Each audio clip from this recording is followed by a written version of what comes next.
Hi, I'm John Kneeland. Welcome to another InRhythm Lightning Talk. Today is going to be the first in a 3-part episode on how to make tutorial videos of basically this thing. Yeah, so it's a tutorial. A toot. Fine. There are 3 phases to making any video: production, pre-production, post-production. So you've got your planning stage, your recording stage, and your editing stage. So today is going to be about the first step: pre-production. Step 1, plan out your walkthrough. Create an outline that establishes the lesson objectives. It's easy to get sidetracked mid-video by something that's completely unrelated that just pops into your head.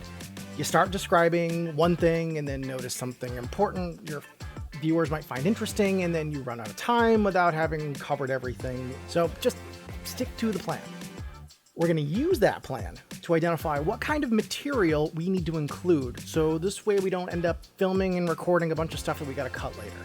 Keep it tight so that you can cover your lesson and get to the point before your viewers start losing attention and looking at cat memes.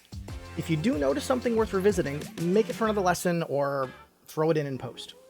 You don't need to write down and memorize everything you're going to say word for word, but you should definitely flesh out enough of it so you feel comfortable covering the key talking points.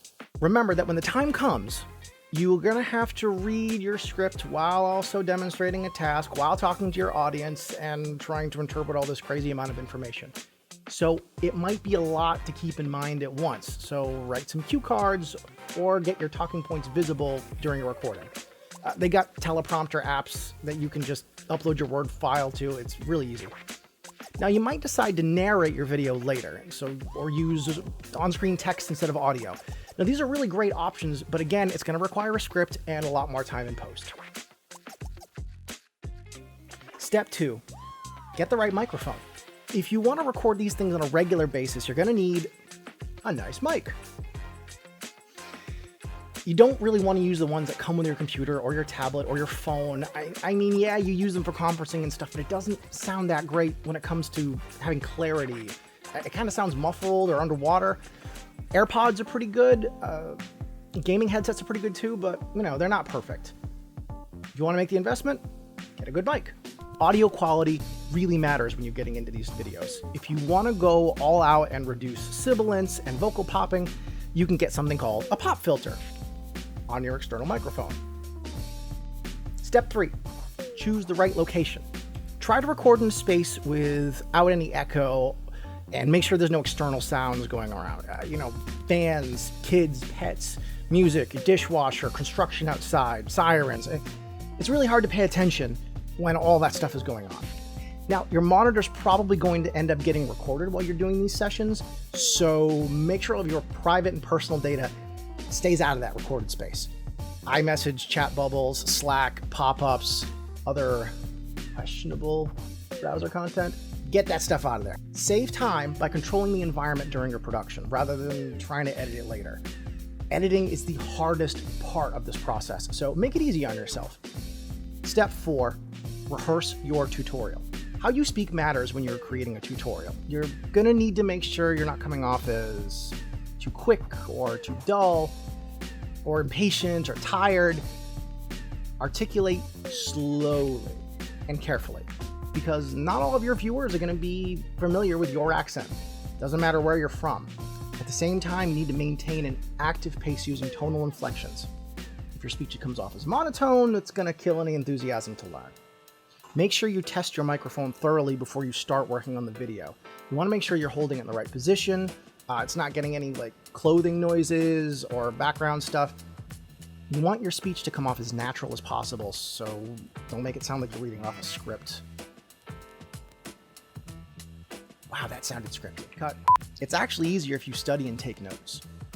If you know your material inside and out, you'll be able to explain every detail of a technique without getting too involved and in the weeds or having a bunch of unexpected occurrences and getting lost in your own material. Make sure you know 100% of what you're going to be teaching. Step 5, keep it simple. Begin by stating the purpose of the video and why the audience is there, why the audience should pay attention. They should know immediately what you're going to talk about. Follow up the rest of the video with the precise steps to make sure that you achieve the goal. Remember, you are telling a story, so you need to have a clear beginning, middle, and end. This guides the viewer through the information in a way that makes sense. Every step in your tutorial has to be logical. Any information that comes off has to be essential to the completion of whatever task you're trying to accomplish. More that direction, engineer. Larger tasks should be broken down into smaller ones. Try to find natural stopping points. Including too much information at once really creates like a cognitive overload, and people just can't seem to absorb all that information. Now, you can cover more than one topic in a video, but make sure all the topics have something in common. You don't want to have half the video be about one thing and the other half be about something else. Step 6, keep it visual. A lot of these videos are going to be tech-based, and your watchers are going to be grabbing repos and code examples and templates. So use this opportunity to be able to focus on the proper application.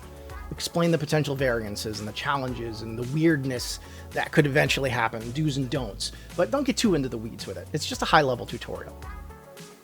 Step 7, have fun, be yourself. A lot of these educational videos they're hard to get through.